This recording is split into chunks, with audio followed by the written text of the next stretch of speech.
Hello friends, welcome back.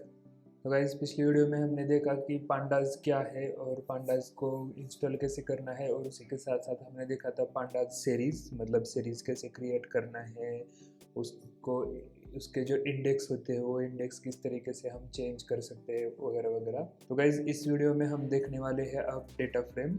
So that's why मैंने एक Jupyter notebook नया क्रिएट किया है, उसका नाम भी दिया है मैंने डेटा फ्रेम। तो यहाँ पे हम क्रिएट करेंगे डेटा फ्रेम।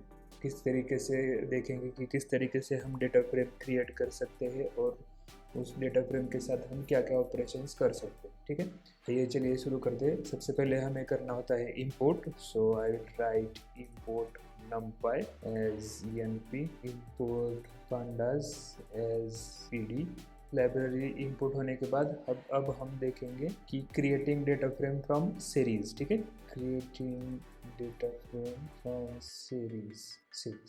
ओके, तो सबसे पहले हमें उसके लिए क्या चाहिए होगा, हमें चाहिए होगी सीरीज या multiple series. So I will write s1 is equal to pd dot series, so s capital pd dot series, और उसके अंदर हम लेंगे 1, 2, 3, 4, 5। नेक्स्ट हम लेंगे s2 is equal to pd dot series, और उसमें हम लेंगे 6, 7, 8, 9, 10, and we will take again one more s3 is equal to pd dot series, and उसके अंदर होगा 11, 12, 13, 14, 15। ठीक है, तो ये है हमारी 3 सीरीज। तो ये हमने 3 सीरीज बने हुए हैं। अब इस सीरीज से हमें बनाना है अपना data frame. So I will write data, so this will be our एक। इस डेटा को हमें क्या करना है, अब इन सीरीज को हमें कन्वर्ट करना है डेटा फ्रेम में। राइट, सो उसके लिए सबसे पहले हम करेंगे उसकी dictionary. So this is the key, और से f1, एंड इसके लिए है s1, f2, s2, और फिर से आएगा third f3 and s3, and just आपने लिखना है df, मतलब होगा data frame is equal to pd dot, हमें फंक्शन यूज करना है data frame, pd dot data frame, and उसके अंदर देना है डेटा। जस्ट हमें करना है प्रिंट df। तो ये देखो हमें क्या मिल गया, f1, f2, f3 ये कॉलम के नेम्स हो गए, और उसके अंदर ये तीनों सीरीज आ गई, और उसको ऑटोमेटिकली उसने इंडेक्सेस लगा दी। राइट, अगर हम इसका डेटा टाइप करें, प्रिंट करेंगे से प्रिंट टाइप ऑफ df, तो होगा class pandas core frame data frame, मतलब पांडास डेटा फ्रेम। ओके, तो हमने क्या किया है, सीरीज का इस्तेमाल करके हमने उस एक डिक्शनरी में डाला, और उस डिक्शनरी को हमने क्या कर दिया है, इसको डेटा फ्रेम करवाया। राइट, सो इस तरीके से हम अलग अलग डिक्शनरी का यूज़ करके अलग अलग डेटा फ्रेम्स बना सकते हैं। ओके, और इन डेटा फ्रेम्स के साथ और हम बाकी के कॉल के ऑपरेशंस भी कर सकते हैं कि उसमें क्या है, चेंज करना है, क्या ऐड करना है, इस तरीके से। ठीक है, सो अब हम देखेंगे एक डायरेक्ट डिक्शनरी हम यहाँ पे यूज करेंगे। सो creating data frame from right in short, और थोड़ा टाइम सेव करने के लिए हम क्या करेंगे, हम एक डिक्शनरी पूरी कॉपी करेंगे। से कंट्रोल, यहाँ पे मैं लिखूंगा कंट्रोल V।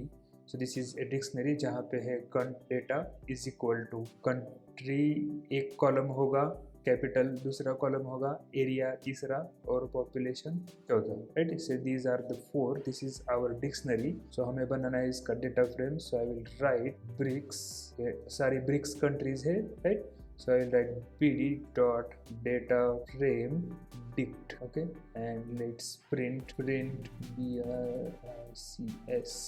तो ये हमारा डेटा फ्रेम यहाँ पे प्रिंट हो गया। So these are the column names, country, capital, area, population, and these are the indexes, and these are the all the data in that data frame. So इसका हम क्या कर सकते हैं, we can check the data types also. So I will write BRICS dot D types. BRICS dot D types मतलब क्या होगा, data, इस डेटा फ्रेम के हर कॉलम का टाइप यहाँ पे प्रिंट होगा। Right, so country will be the object.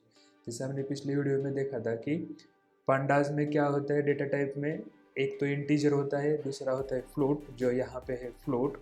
उसके साथ साथ होता है ऑब्जेक्ट। अगर जो डेटा है वो डेटा स्ट्रिंग या टेक्स्ट फॉर्म में होगा तो पांडाज उसे क्लासीफाई करेगा एज एन ऑब्जेक्ट। ओके, उसी के साथ साथ we can find out the shape also, brics dot shape, this is 5x4, right. इस तरीके से हम इसका डिटेल्स फाइंड आउट कर सकते हैं। उसी के साथ साथ हम क्या कर सकते हैं, इसमें से कॉलम ऐड भी कर सकते हैं इस डेटा फ्रेम में, और डेटा फ्रेम से कॉलम माइनस भी कर सकते हैं, राइट।